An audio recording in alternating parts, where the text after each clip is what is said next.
Women have the power to transform this world. We can end crime and violence if we all agree to do one thing: share. Let's share our wisdom, share our time, share our talents, share our finances, but most of all, let's share our love. This is the female solution.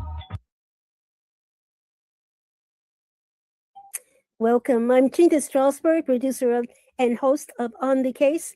And, we have two very special people today, very, very special, and a very important topic because, as you know, Nancy Guthrie, the mother of Savannah Guthrie, the NBC Today uh, co host, has been missing for more than 100 days. But guess what?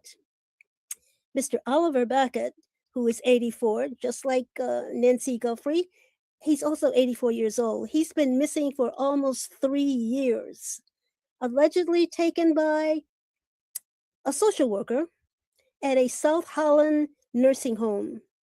And the woman had the nerve, her name was Brenda Bell, she had the nerve to call his daughter and ask and demand $4,900 to take care of her father. She took him without permission of the family. Well, I have two guests on the line. Pam Childs is a retired detective with the Chicago Police Department, and also Pablo Foster. He is a very good detective. Welcome to On the Case, both of you. Oh, I don't hear. Okay, I don't hear Pam. Okay, so Can you hear me now? I can hear you now. Welcome Thank to you for having me on your show. And what about Pablo? Pablo Foster, you there? All right, we're working on that. So this is a very strange case. I mean, who ever heard of someone kidnapping a father or kidnapping the mother of Nancy Guthrie? And what's going on here? And why has it taken so long to catch Brenda Bell? Pam, Well, yes, I can comment on that. Oliver Beckett was taken in 2023, in December of 2023, from the Prairie Oasis Nursing Home, where he had been diagnosed with dementia, and he was transferred there from the I have it right here. He was transferred there from a hospital in Crown Point, Indiana. And they thought that 20 days of memory care would help him. And his daughter, they did get in touch with his daughter, and his daughter knew exactly where he was, and she visited him there. And there was a social worker working there at the time. Her name is Brenda Bell, and this is well known. It's in all of the records that this woman was working there, and Mr. Beckett, when he was admitted into the nursing home, she had contact with him. Now, and to give a little background on Mr. Beckett is retired from Cook County. He worked in the radiology department at Providence Hospital, and he retired from there. He lived in a condominium in Calumet City, and he had no financial debt. He lived a good life, but when dementia hits, just like and my father developed dementia as well, so I do have a little knowledge about the disease. And Mr. Beckett was in denial, just as my father was. So whatever relationship that this woman, Miss Bell, built with Mr. Beckett, she convinced him that she could take him to some place other than being in a nursing home. I think she kind of embedded some kind of way in his mind that the nursing home was bad and that his daughter was bad for putting him there. But his daughter, whose name is Eunice Backett, did not put Mr. Backett there. The hospital in Crown Point, Indiana, they diagnosed him. They had him there as a patient, and they sent him to this place for Well, 20 days. is that 20 legal? Is that legal, Pam? Well, I'm not necessarily, I'm not a lawyer. I'm not necessarily sure if that is a legal practice that this hospital did, but I guess eventually when they contacted Eunice, this is the information that they gave her, And he was that supposed to stay for they 23 referred days. him to this hospital for Mhm. 20 days memory care. Okay. And so the first 20 days that he was there at the hospital, um, Eunice was advised that she would have to take him, she would have to find, if she couldn't, I guess if she couldn't take care of him on her own in her home, she would have to find a long-term care facility or some type of living conditions for him where he would have medical care or medical people around him. And so she did go on the search to do that. And so after the 20 days were expired, Eunice actually picked her father up and she took her father home. Mhm. And once she got him home, he had one of the he had a memory block where he didn't know who she was. And um he became panicked, and she got frightened and she began to cry. And then he kind of came back to himself and he asked her why she was crying. And so once they solved all of that, she called the nursing home administrators to say, well, this just happened. Dad didn't know me. Dad became panicked. And what do I do? So the suggestion was for her to bring him back to the nursing home for an additional 20 days of memory care. And she followed those directions under the guide of the nursing home administrators or whatever doctor that was in charge of Mr. Backett. And so it was during that time span that Mr. Backett was there. I guess this woman, Brenda Bell, got closer to Mr. Backett. And she, of course, they have like all of your information. Anytime you go into a nursing home facility, they get all of your information. They know everything about you. So this lady, Brenda Bell, that was working there, convinced Mr. Backett that she could take care of him. And she actually sent the daughter an email. She sent the daughter an email. No, a text message, I'm sorry, on August 15th of 2024. Now, this is after she has taken Mr. Backett. Mr. Backett was taken in December of 2023. Right.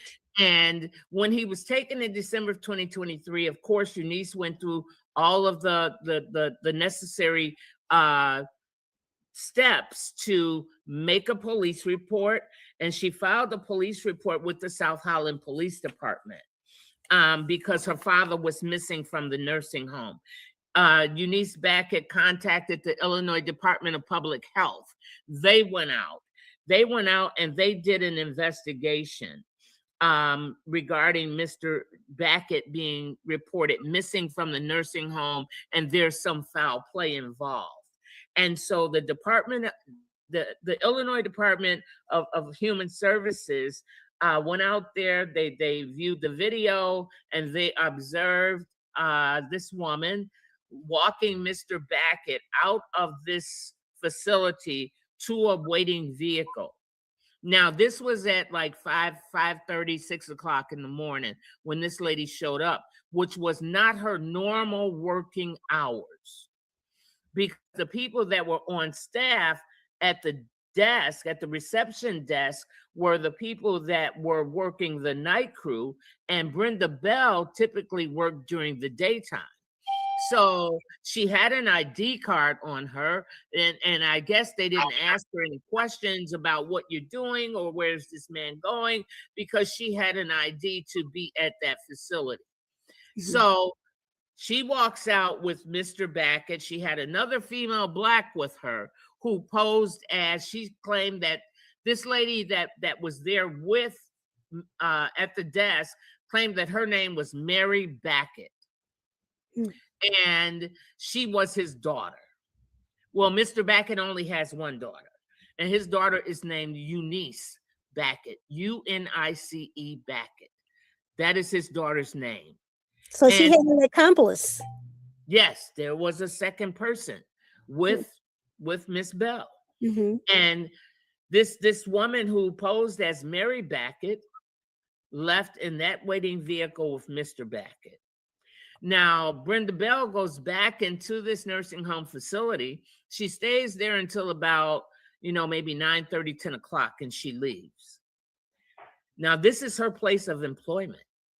She never returned to this place of employment to this day that you and I are speaking, and we're speaking to the public right now. So that's when Mr. Backett had a cell phone, and he called a neighbor of his to say that, hey, I'm in a van and I'm being taken somewhere. I don't know where I am. And so this particular neighbor contacted Eunice and said, hey, I just got a call from your dad. Do you know where your dad is? And she told Eunice exactly what Oliver told her. Hey, I'm in a van. There's a guy driving, and I don't know him. I don't know where he's taking me. I mean, and we are dealing with a patient that has been diagnosed with dementia. Mr. Backett was 81 years old at this time. And so Eunice immediately went to the nursing home facility. She talked to people there. She called the police. She got a police report, and she got a police report because her father was not where she knew her father was supposed to be. And since that day, back in 2023, Eunice Backett has not laid eyes on her father. How is she doing now, the daughter? Eunice does have some health issues. She is a cancer patient. She survived leukemia for many, many years. But the stress of everything is taking a toll on her.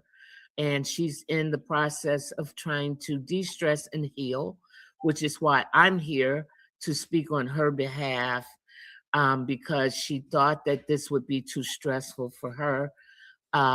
Eunice has one son, and he has health issues that are very serious health issues.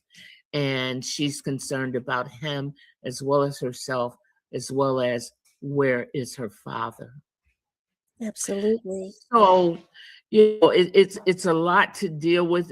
This is an unbelievable situation, and I've been working with her since I learned about the situation. I was referred to Eunice to contact me because a common friend that we didn't know we had, he knew me, and he said, hey, you need to contact this detective that works for Chicago. She's done a lot of things with missing persons cases. She might be able to help you. And that I believe that Mr. Backett was taken in December. I believe that my first contact with Eunice was in maybe late February, early March of 2024. And I have been working with her on locating her father since the first day that I spoke to her.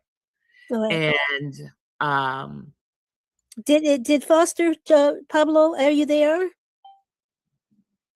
Pablo's still not. Hi, Cynthia. Yes. Hey, Pam. How are you guys? I'm here. hey, it's glad that Okay. we're happy you were able to join us. So Pablo, Pablo Foster is a excellent detective. What do you think about this case, and how did you get involved? Well, I got involved along with Pam Charles. She and I have worked on different cases along the years together. And she brought this to my attention. I was able to look over a lot of the documents and knew that this was a terrible situation that Mr. Beckett had found himself in. And Pam has been working very diligent and to bring a resolution to this issue. And she's still currently working hard, and we're both working hard together. We need to bring Mr. Beckett home to his daughter. And that's what we're attempting. That's what we're leaning on the public to assist us in any which way that they can. But now both of you found Mr. Beckett at some motel. Can you tell me about that?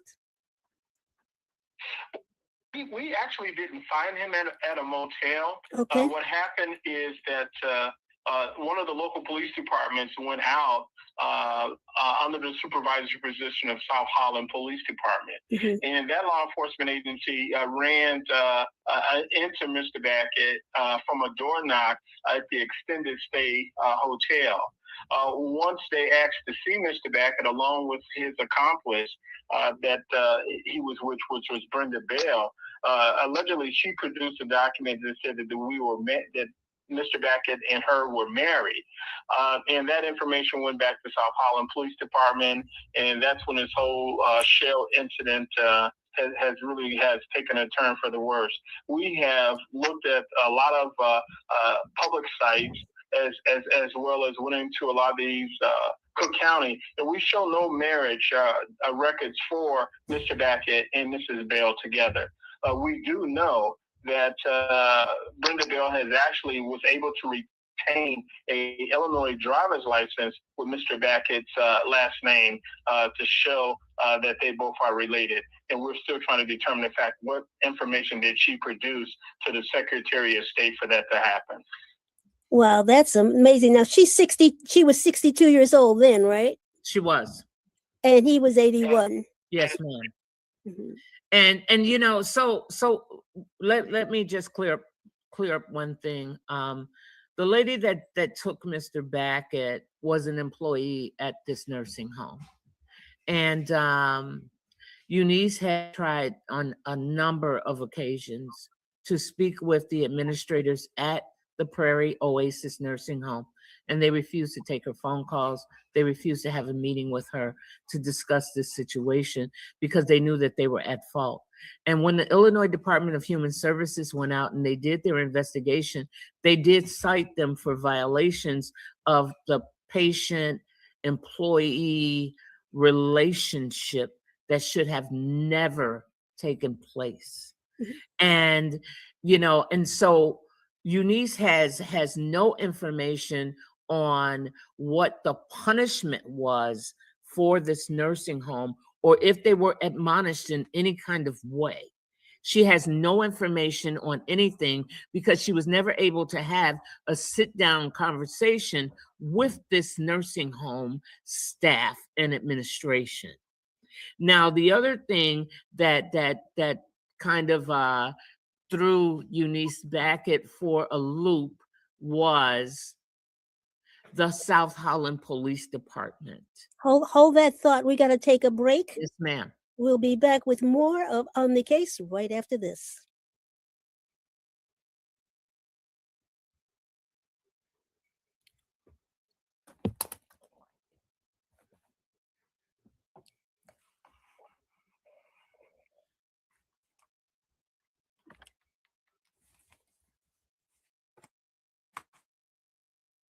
We are global transformers, changing the world from the way it is to the way it should be.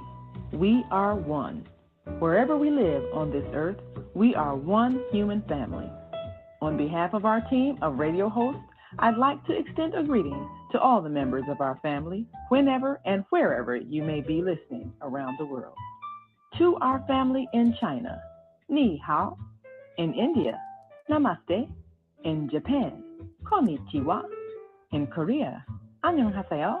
In Russia, Здравствуйте. In Germany, Guten Tag. In Poland, Dzień dobry. In France, Bonjour. In Spain, Hola. In Italy, Ciao. In Egypt, Ahlan wa sahlan. In Ghana, Akwaba. In Nigeria, Peleo. In South Africa, Sawubona. In Senegal, Nangadef. In Kenya, Jambo. In Israel, Shalom. In Pakistan, Afghanistan, Palestine, and Saudi Arabia, Assalamu alaikum. Greetings, and may peace be upon you all. Join us live on the on-air radio network called 727-731-5192. We want to talk to you. Literacy is freedom, and we have a literacy crisis. Children should learn to read from pre-K to 3rd grade. They should practice reading from 4th to 6th grade, and they should read to learn beginning in 7th grade and continuing through 4th grade. This video is sponsored by Rico Nance and Chemistry Steak and Brunch House in Hyde Park, Chicago.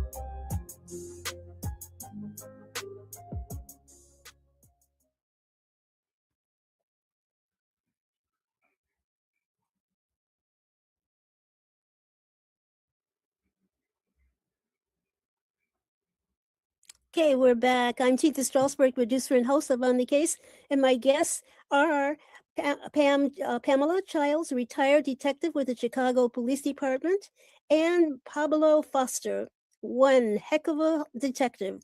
And they are on the hunt. They've been on the hunt and the search for Mr. Oliver Backett, and he was 81 at the time when he was taken by a social worker at the what was the name of the nursing home? It was in South Holland. Prairie Oasis. Prairie Oasis. Yes, and Brenda Bell took him without permission. So where do we go from now? What's next? Well, we've done a lot. Eunice filed the police report with the South Holland Police Department, as Foster was explaining, that the police report was filed and the detective that was assigned to the case made contact with Miss Bell and discovered that she was at the extended stay motel in Burbank. And so that detective had the Burbank Police Department go over to that motel where they made contact with Brenda Bell, and she had with her Mr. Backett. But what she did was she showed the Burbank Police Department some paper that stated that it was a marriage certificate. And she stated that we are married. And they accepted that. They didn't, I mean, we have no knowledge if they took a photo of the document, if they, examined the document for authenticity. We have no information on that at all. All we have is that this document was presented. They spoke to Mr. Backett, and Mr. Backett said, they asked him if he was okay, and Mr. Backett said, I'm okay. Now, with my experience, my extended experience with dementia and Alzheimer's, which my father passed away with, and my best friend's mother that I've cared for has, you can ask a dementia patient all day, are you okay? Do you need anything? And they will say, yeah, I'm okay. Oh, I'm okay. That is just what they know to say. But this was acceptable for this detective. And when he contacted Eunice, and he told Eunice that, well, your father is married to Brenda Bell, and he says that he's okay, so this case is closed. With no proof. He never once had this lady, Brenda Bell, come into his office to sit with him, or Mr. Backett sit in his presence. So how do you feel about Miss Bell, Brenda Bell, asking his daughter to pay her $4,900 to take care of her own father? I believe that I don't know Miss Bell, but I believe that this is a scam on the elderly, and this can happen again. I feel like this is not her first time. She's experienced. For her to have done something so drastic, she took a whole man away from his family. She took a father, she took a grandfather, and none of the family members have been able to speak with Oliver Backett or see Oliver Backett since 2023. And this is devastating to Eunice. Eunice has one brother. He lives in California. Yes. We've been in contact with her brother, and her brother is a distance away from us, but he is supportive for what we're doing to try to locate his father and his sister's father. It's just such an unbelievable situation. This situation is like unheard of, and I've never heard of anybody doing or having the gall to do something like this. And so that only tells me, as from my experience as being in law enforcement, that this is something that was well planned. It was well searched. Mr. Backett's history, Mr. Backett's financial situation was well searched out. She knew that she had come across a man who had some substance. He also had money. Yes, Mr. Backett had, he didn't have a lot of money, but he had his savings. He wasn't a big spender. He had no credit card debt. His car was paid for. His condo was paid for. And she took advantage of that. And how does she take advantage of that with the condo?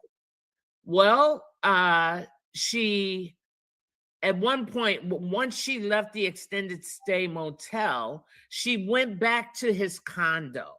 She contacted this detective to inform Eunice Backett that she is not to come to that condo because they are afraid of her. And she wants to do harm to him. She wants to do harm to her, which was totally untrue. This young lady just wanted her father.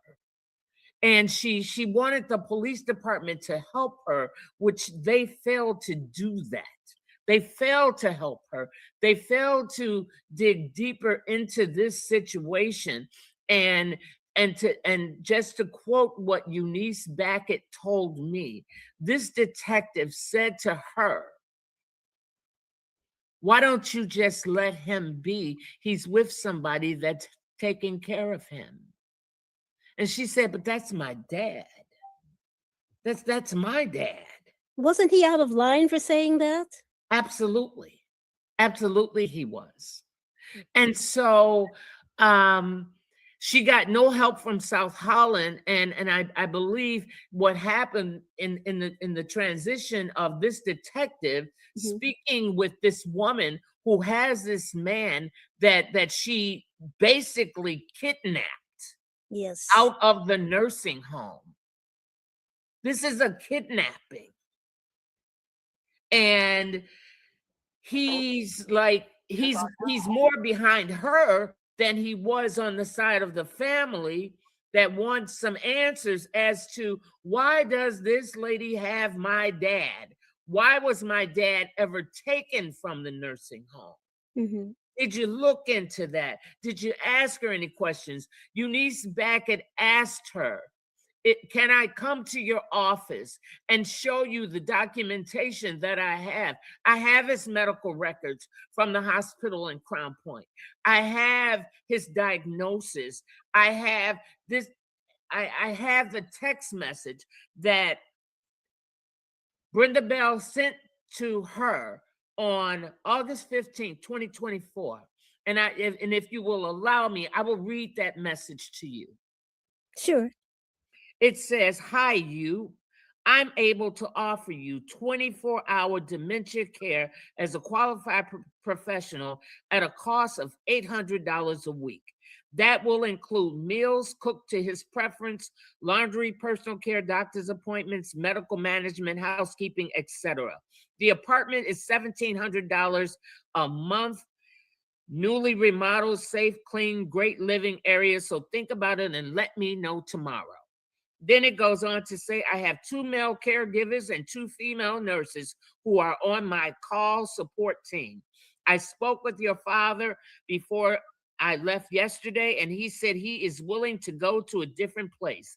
Just doesn't want to be in a nursing home, and he needs 2 bathrooms nearby. Said he understands that his place is not the place for him now, but knowing what is going on and waiting is hard. He also said he doesn't think anything is wrong with him, and he didn't know why he ever had to go to the hospital or nursing home. It's other people who he is sick. He will cooperate and will accept a 24-hour caregiver, but would like some space for privacy. He also said it's too noisy and he can't concentrate. Sometimes also the TV doesn't work too good, and it's only 1 TV for 2 people. So I asked the housekeeper to check his TV. Please please keep our conversations private. I don't want anyone to know I am offering my help, and it's okay if you decide not to accept my offer." That is the text message that this Brenda Bell sent to Eunice Backett. That's pretty bold. Pablo Foster, why haven't you reached out to the FBI? Well, that's a good thing that you bring that up, Cynthia. Unfortunately, we did reach out to the FBI. What happens with this chain of command, the way these agencies work, is that they go to the original agency who has the case, and it's evident that the detective who was handling this case out of South Holland has told the FBI, this is the position that Mr. Backett in, we're the lead agency, and at this time that we're not going to follow through. And so once South Holland put up the block for the FBI to continue an investigation and left it to the FBI is that things are being handled well by South Holland, at that time they decided to move on to other cases that they may have. But I want to talk to Pam. Pam, can you go into details how Brenda Bell actually blocked Mr. Backett from leaving the nursing home to go to another nursing home for care, and she ended up blocking that to keep control of Mr. Backett? Yes. So Eunice Backett was contacted not by Miss Bell, but by the administrator of the nursing home. They explained to Eunice that, your dad probably should go to an extended care living facility, and we can't handle him here because of his dementia situation. So Eunice has started working on locating a facility for Mr. Backett to be she was going to transfer him herself to another facility. She found a place for him to go, and she notified the nursing home that she was going to come to pick up her dad to take him to an extended care place where he could stay indefinitely. He had the medical insurance. He had, he had the means to be cared for at this place. And the place contacted, and I don't remember right now the name of the facility, but they contacted this nursing home, and I believe the person that they spoke to had to have been Brenda Bell, who blocked him from going to that facility. Because Eunice called me and she said, I had a place for my dad, but now they're saying that they don't want to accept my dad. But nonetheless, Eunice Backett showed up at that nursing home a day late. Eunice went to that nursing home, I believe it was December 21st, to pick up her father. And the day before that is the day that Mr. Backett was taken. And I could be off a day or two here in my thoughts. I don't have my notes in front of me. I could be off a day or two here. But the day that Eunice Backett was to come to get her dad, she had contacted the nursing home facility to let them know that she would be there on the following day to pick up her father. And on that following day is the day that her father was kidnapped. What about video? Wasn't there video of that? According to the Department of Public Health, they viewed the video. I have the full report that they completed where they observed the video of this woman escorting Mr. Backett to a waiting vehicle. Video was available. Now, I don't know if that video was preserved. I don't know if that video still exists, but we have been looking for Mr. Backett since 2023. And now it's 2026. But now when you start a job, usually they take your picture. You have to have an ID. Certainly the nursing home has that. Yes, the nursing home does have her photograph. But now just keep in mind that, as I told you, the many times that Eunice reached out to have a meeting with the nursing home, they denied her a meeting with them. And then they went quiet and they stopped answering her phone calls because they knew that trouble was coming on to them, because this facility allowed this to happen. It happened. There was no security. There was no questions asked. When that lady walked out of that nursing home with Mr. Backett, nobody stopped her.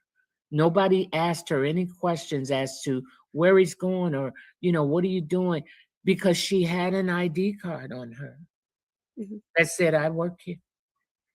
So nobody asked her any questions, and she just freely walked out and passed him on, and he's been in the wind ever since. That's a shame. We're going to take a break right now. We will be back with more of On the Case right after this. Thank you. Okay.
the homeless. Because my little brother, in which we're doing this documentary for, Douglas Robinson, your death will not be in vain.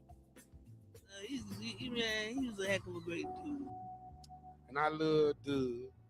Doug loved me. Just being around him, he had a good spirit. He was a healing person. They are there. Get SROs there. When you give to the poor, should not be forced out of their neighborhoods when it goes through a period of transformation.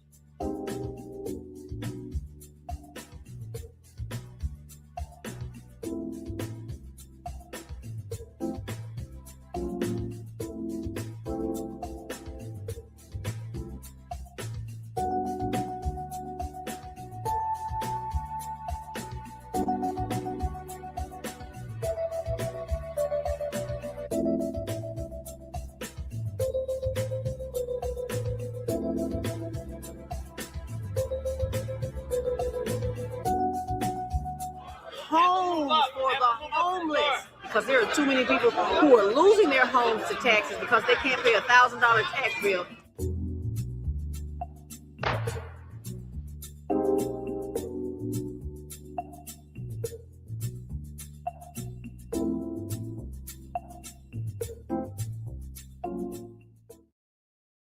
We're back. I'm Chinta Strausberg, producer and host of On the Case, and my guests are Pamela Childs, and she's a retired detective from the Chicago Police Department, and Mr. Foster, Mr. Pablo Foster, who is an excellent detective. Mr. Foster, don't you think it's time to call in the FBI again to look into this, or have the statutes of limitation taken place right now? Well, the statute of limitation hasn't exhausted itself as of today's date. We'll be willing to call in the FBI to take another fine-tooth look at this case, but it's going to take more than just the FBI. I think the only way that we're going to be able to get Mrs. Bell in front of either a judge or a court, that she has to be charged with something. And right now, at this point, South Holland Police Department has pretty much washed their hands with this case.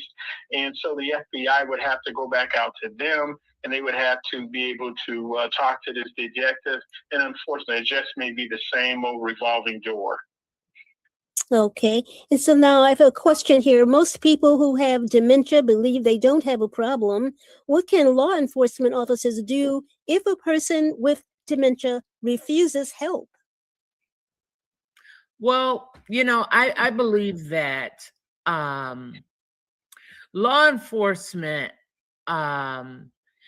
they have to take the necessary steps if they believe in what they are investigating to ensure that this person is in a good place.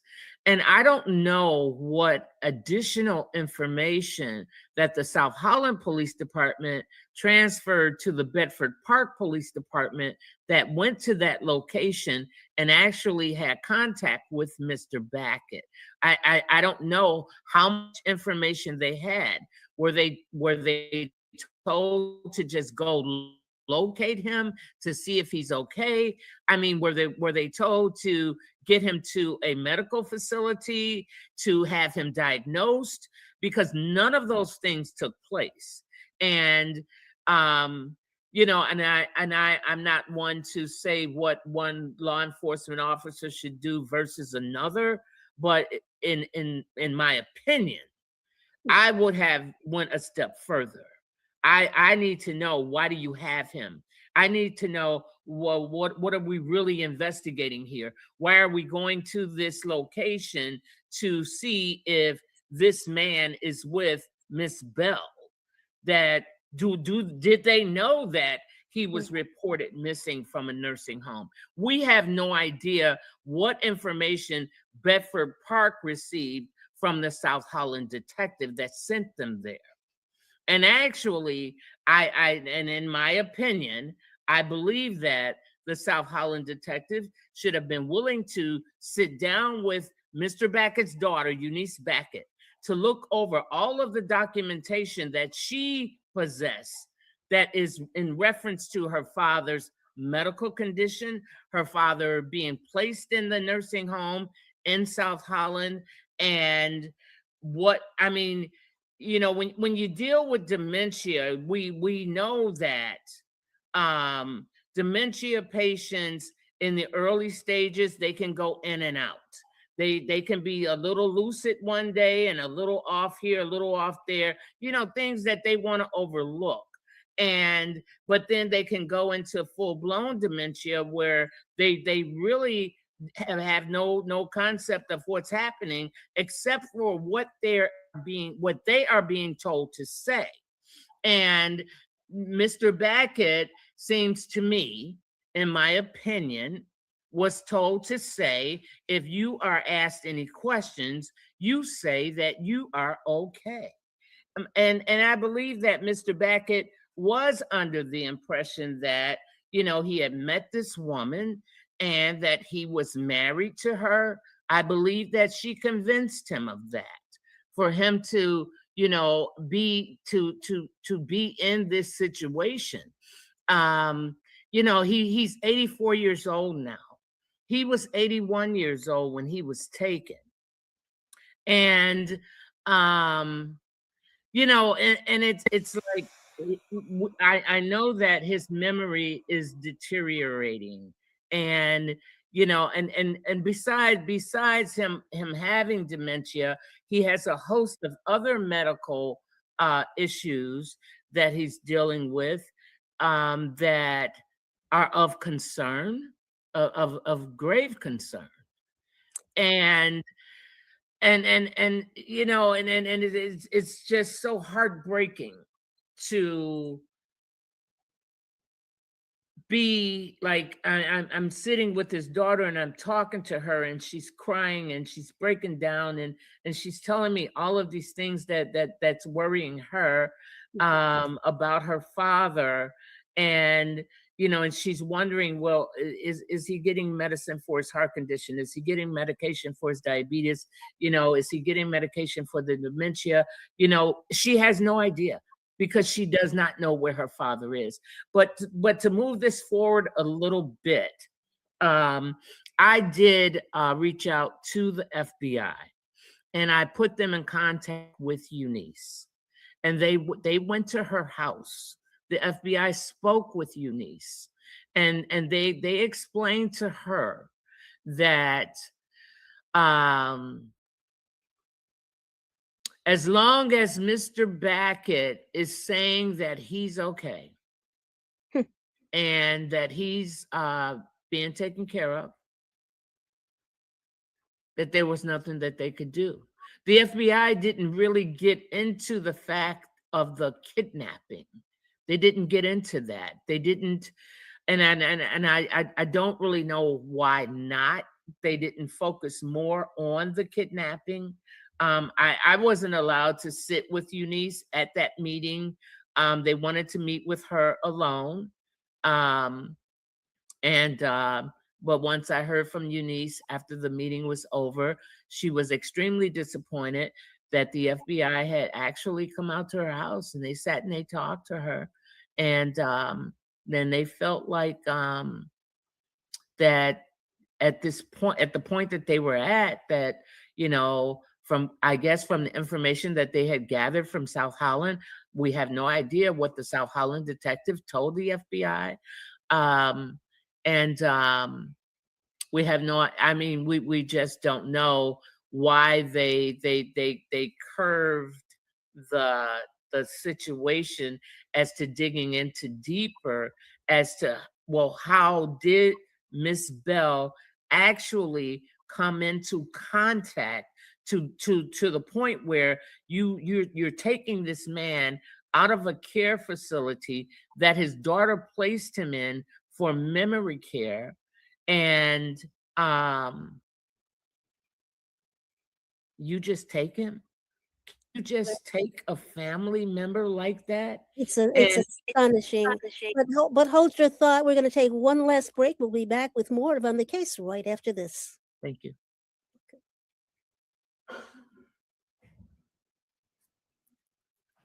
The earth is in the process of transformation.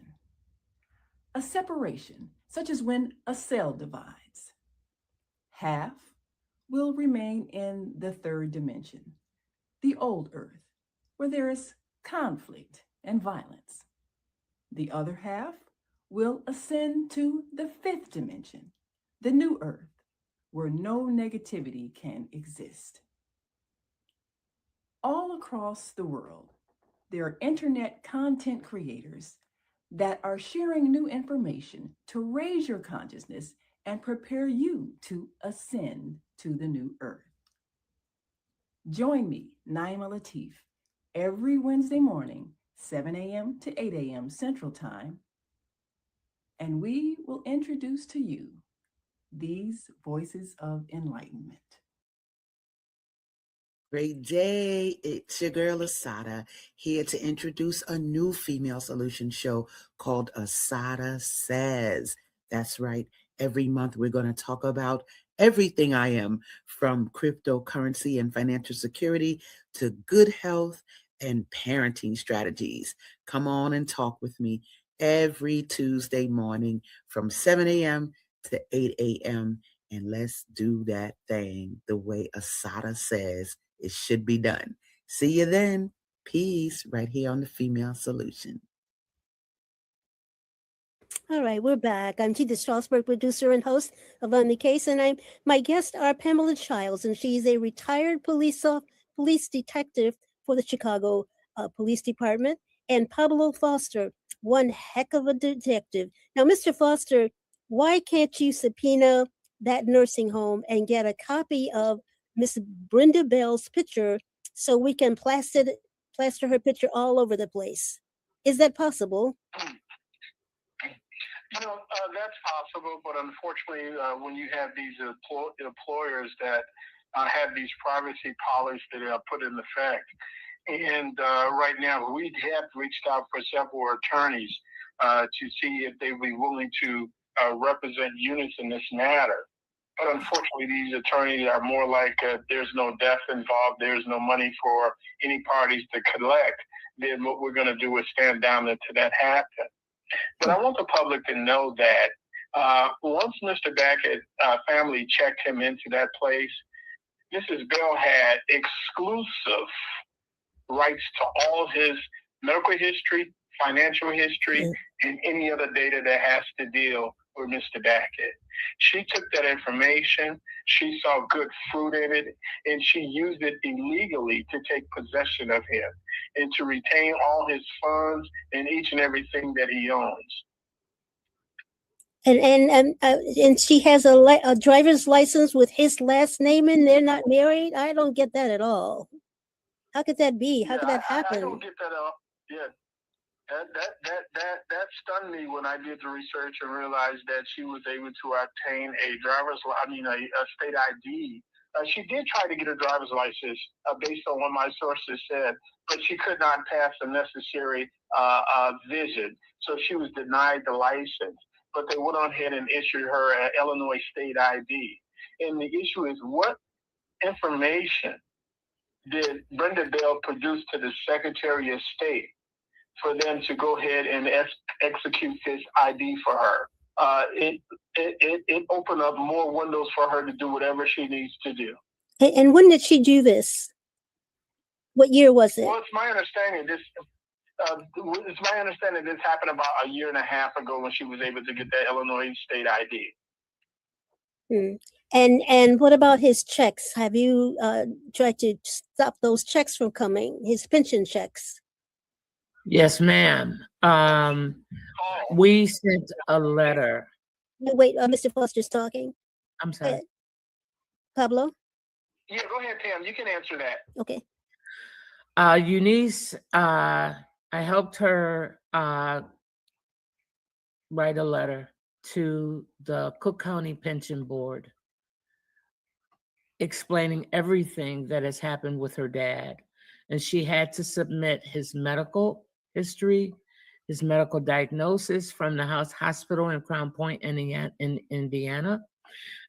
She submitted a copy of the police reports that had been made. And and in the letter described that her father had been taken from this nursing home facility and that he was being financially exploited. Eunice was keeping up with her father's credit history, okay? And in his history, this is a man that before he ever entered this nursing home facility, he had no bad debt. He had no credit debt. Everything he had was paid for. He was living a great life. And once Eunice was getting the feedback from the credit reporting agencies of debt with Citibank, debt with Kohl's department store, debt with various other facilities, that this lady was financially exploiting Mr. Backett. And one of the things through one of my sources, and as well as Investigator Foster's sources, we discovered that Brenda Bell had rented an apartment in Justice, Illinois. And this apartment was in Oliver Backett's name. There was a judgment that had been filed against him because of non-payment of rent. So we got the court date, and I personally went to that court date because Eunice, health-wise, wasn't able to go. And I went to that court. I appeared in court on behalf of her. And I spoke to the judge when they called his name, because there's a $12,000 judgment against Mr. Backett for an apartment that was rented in Justice, Illinois. And the judge listened to what I had to say, and I explained that Mr. Backett was taken from a nursing home facility by this woman, and that is where this debt is coming from. They were evicted from that apartment complex in Justice. So that led me to the Justice Police Department with Eunice Backett. And at the Justice Police Department, we obtained a police report of financial exploitation of the elderly. And so we got the police report. I went over to the apartment complex. They gave me a copy of the lease. They gave me a copy of a form that was mailed out to Mr. Backett's condo, where they listed him as a renter at his own condominium that he owns. I have that document in my possession. Mm-hmm. And that document, yes, go ahead. I'm sorry. We are out of time, but I am very grateful for you to be on the case. And I do hope somehow you can get a picture of Brenda Bell from that nursing home, because it'll be easier to find her if people know what she looks like. So yes. I'm hoping that you can do that. And thank you so much for being on the case, Pamela Childs, Pablo Foster. Thank you so much. And I hope and pray that you find Mr. Oliver Backett. Thank you for having us today. And we hope that you will have us back so yes. that we can do a follow-up as to other things that have happened in the search for Oliver Backett. That'll be part 2. Thank you so much. See you next Friday. Thank you so much. You're welcome. We've come to the end of our show today. If you missed any broadcasts, go to our website for the audio and video archives at www.thefemalesolution.com. On behalf of our team of radio hosts, I'd like to thank all of you who participated in today's discussions. And to our global family joining us from all around the world, we say thank you. To our family in China, xie xie. India, dhanyavad. Japan, arigato. Korea, kamsamnida. Russia, spasiba. Germany, danke. Poland, dziękuję. France, merci. Spain, gracias. Italy, grazie. Egypt, shukran. Ghana, madasi. Nigeria, eshe. South Africa, ngiyabonga. Senegal, jareh. Kenya, asante. Israel, toda. Pakistan, shukriya. Afghanistan, tashakur. Saudi Arabia and Palestine, shukran. Assalamu alaikum wa rahmatullahi wa barakatuh. Thank you, and may peace be upon you and the mercy of God and God's blessings.